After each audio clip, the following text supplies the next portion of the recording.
Setting up Python and Jupyter for market research. In this lesson, we will learn how to set up Python and Jupyter to analyze real market research and customer analytics data. We will focus on survey, customer, and marketing datasets to solve business questions. Knowing how to load, preview, and validate customer datasets is crucial for making evidence-based business decisions. We will explore survey structure, customer lifecycle, segmentation, and campaign results. You will produce actionable insights for product, marketing, or customer service teams. Let us get started with practical hands-on steps. Running the cell now. We import OpenML to access public market research datasets. We import pandas for data analysis and manipulation. We import numpy for numerical operations and synthetic data generation. We import warnings to prevent warning messages from cluttering our output. We suppress unhelpful warnings to keep our notebook results clean. Running the cell now. Understanding market research datasets. Market research data captures opinions, behaviors, and demographics of customers or potential customers. Data often comes from surveys, such as structured ratings and choices, transactions, or customer support logs. Survey questions may use rating scales, NPS scores, or open-ended text. Beginner mistakes include misinterpreting response scales, ignoring missing data, and grouping incorrectly. Always examine columns, response types, and missing values before analysis. Running the cell now. We will solve a common problem, understanding what drives customer satisfaction. We load a real customer satisfaction dataset from OpenML. The dataset includes demographic and service factors for each customer. We print out the number of rows and columns so we know the data size. We preview the first 3 customer records to become familiar with the columns. Running the cell now. This output shows the loaded market research dataset contains 7,043 survey responses and 20 columns capturing customer demographics, service options, and satisfaction indicators like churn. Notice the mix of categorical columns, e.g., gender, contract type, and numerical ones, e.g., monthly charges, highlighting the diverse data types typical in surveys. This step emphasizes the importance of inspecting dataset dimensions and sample records to understand response structure before further analysis. What columns here might influence customer satisfaction in your industry? Let us analyze what factors influence marketing campaign success. We load a real-world bank marketing campaign dataset from OpenML. We rename the generic columns to business-relevant labels for clarity. We print the number of rows and columns to see the data size. We preview the first 3 campaign records to see the structure. Running the cell now. This output shows the loaded marketing campaign dataset with 45,211 rows and 17 columns, illustrating a rich mix of demographic, financial, and campaign-related features such as age, job type, and campaign outcome. Notice the variety of data types and the presence of categorical columns like the job and marital, as well as numeric columns like balance and duration, which is crucial for understanding the dataset structure before analysis. This initial exploration helps avoid beginner mistakes like misinterpreting columns or overlooking missing values, setting a solid foundation for meaningful market research insights. How might you identify good target segments for a new campaign? Customer feedback often comes as open-ended text comments. We create a sample dataset for quick customer sentiment analysis demos. We print the size and preview a few feedback entries for text analysis ideas. Running the cell now. This output shows a small dataset with 5 customer feedback entries across 2 columns, customer ID and open-ended feedback. Notice the feedback is unstructured text, highlighting the importance of recognizing different response types before analysis. This step ensures you're prepared to handle qualitative data in market research properly.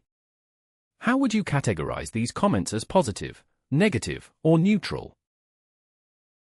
NPS surveys are widely used to measure customer loyalty using a 0 to 10 scale. We generate synthetic NPS data to practice analysis techniques. We print the shape to confirm the sample size is 500. We preview the first 3 responses to see age, region, and NPS score columns. Running the cell now.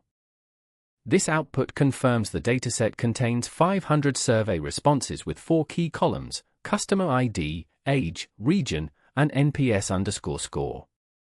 Notice how each row represents an individual customer's demographic info alongside their NPS rating from 0 to 10, which is crucial for understanding customer loyalty.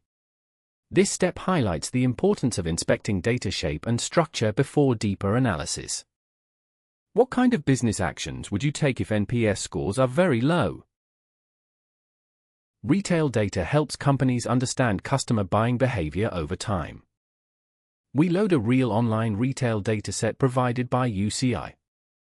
We convert the invoice date column to a date-time format for time-based analysis. We print out the number of rows and columns to see the dataset size. We look at the first 3 transactions to preview product and customer identifiers. Running the cell now. This output shows the loaded retail transaction dataset with over 540,000 rows and 8 columns, including key details like invoice, stock code, quantity, and customer ID. Notice the date column is correctly converted to date time, which is essential for time-based analysis.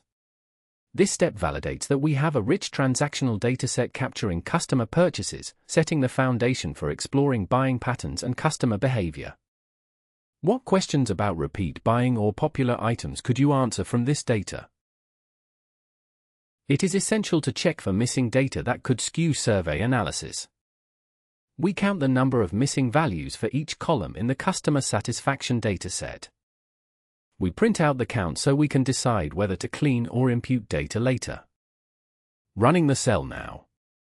This output shows that there are no missing values in any columns of the satisfaction survey dataset, which is crucial before starting analysis. Notice every key demographic and service-related column has 0 missing responses, indicating clean data. This check helps avoid misinterpretation or bias due to missing survey responses, ensuring reliable insights. Which columns with the most missing values might be problematic? Analyzing categorical columns helps us understand customer segments and product uptake. We count the number of customers by gender. We count the number of customers by contract type. Running the cell now. Here we see the distribution of respondents by gender and contract type, revealing a near balance between male and female participants, which supports unbiased gender analysis. The contract types show more customers on month-to-month plans, highlighting a key segmentation in customer commitment levels. This step is crucial to understand data composition and identify which groups dominate before diving deeper into satisfaction analysis. Try exploring other categorical columns like payment method or internet service yourself. Churn is a key metric for understanding customer retention and satisfaction. We calculate the rate of churn and non-churned customers. We print the churn rate for each category for immediate business insight. We display the results so you can interpret the customer base health. Running the cell now. This output shows the proportion of customers who did or did not churn, with about 26.5% having left and 73.5% retained. Noticing this distribution is crucial before deeper analysis, as it highlights customer loyalty within the dataset.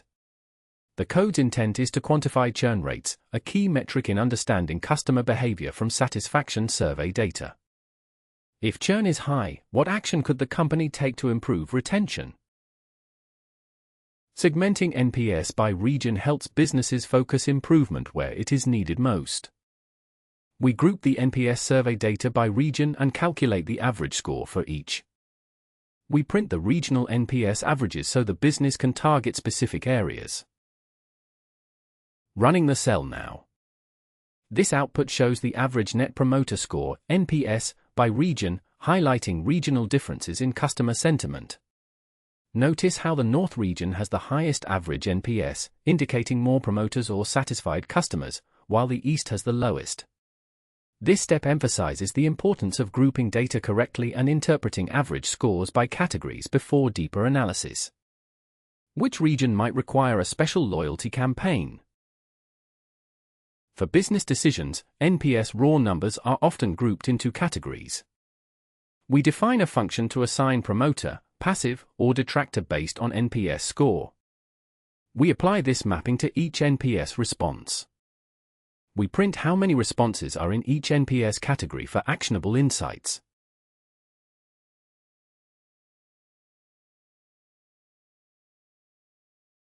Running the cell now.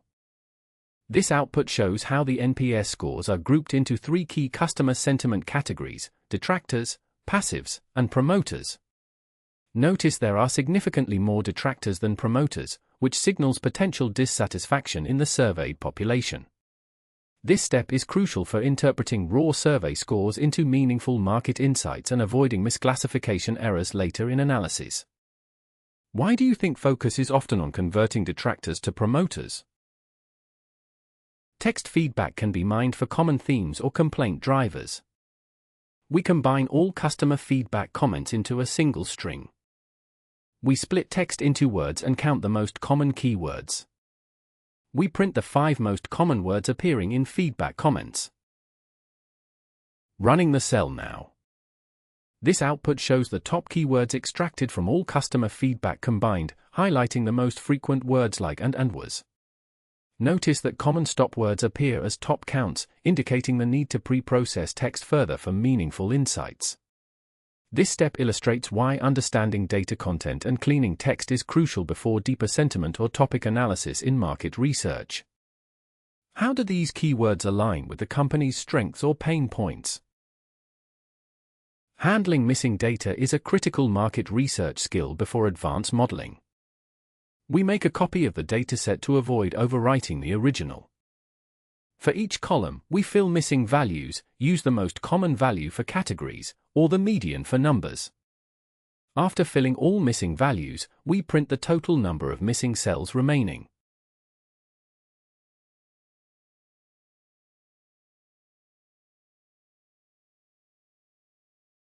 Running the cell now. This output shows that all missing values in the satisfaction survey dataset have been successfully filled, reducing the total count of missing data to 0. Notice how the code handles categorical and numerical columns differently, using the mode for categories and the median for numbers, ensuring a more accurate and meaningful imputation.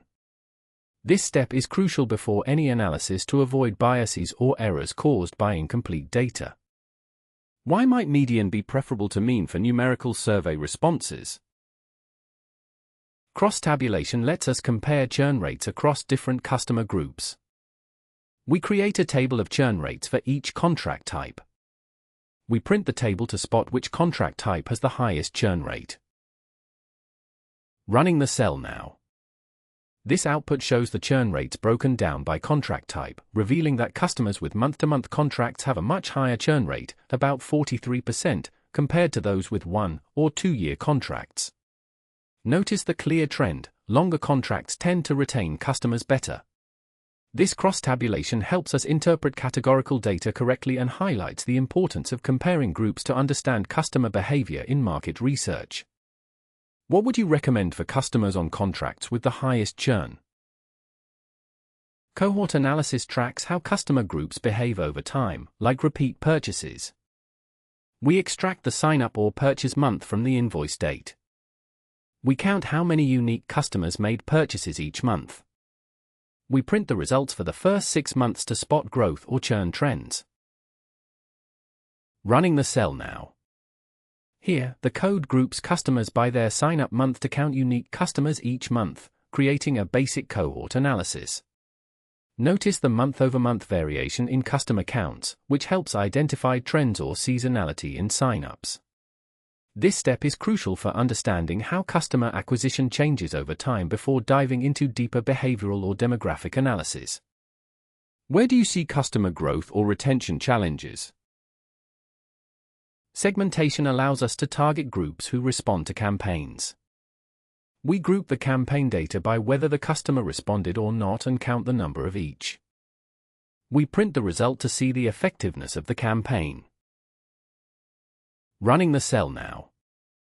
This output shows the count of survey responses segmented by the response category, revealing that the majority, 39,922, chose response 1, while a smaller group, 5,289, selected response 2.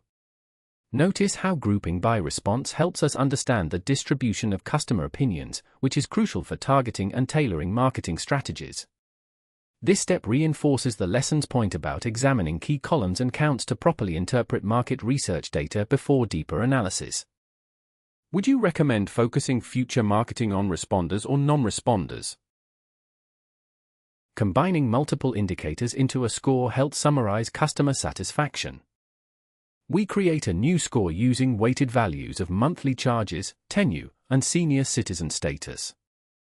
We print the first 5 records to examine the composite score alongside the original features. Running the cell now. This output shows how we combined monthly charges, tenure, and senior citizen status into a single satisfaction score. Notice that higher tenure and monthly charges increase the score, while being a senior citizen decreases it, reflecting their weighted contributions. This step illustrates creating a composite metric to simplify multiple related survey indicators into one meaningful value for easier analysis. What other features could be used to improve this satisfaction score? Misspelled columns are a frequent source of frustrating errors. We attempt to print value counts for a misspelled column, gendre. If an error occurs, we catch it and print a helpful message for correction. Running the cell now. This output shows a key error because the column name gendre is misspelled in the dataset, and the code catches this to suggest the correct column, gender. This highlights the importance of verifying column names before analysis to avoid errors when working with market research data. Catching such mistakes early helps ensure accurate handling of customer demographics and responses. Always double-check column names if you see a key error. Grouping and aggregating data with missing values can cause exceptions. We attempt to calculate the mean churn rate by contract type. If there is an error, we catch it and display what went wrong. Running the cell now. This output shows an error because the churn column contains non-numeric data, causing the mean calculation to fail.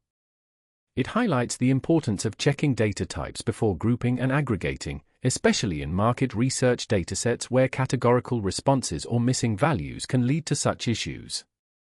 This step prevents misinterpretation and ensures meaningful analysis results. Consider using dropner or filling missing values before grouping. It is easy to misinterpret rating or NPS scales in survey data. We check if NPS scores are all within the expected 0 to 10 range. If scores are outside that range, we print a warning that the data may need alignment. Otherwise, we confirm that the scores look valid. Running the cell now. This output confirms that all NPS scores in the dataset fall within the expected 0 to 10 range, indicating no scale interpretation errors.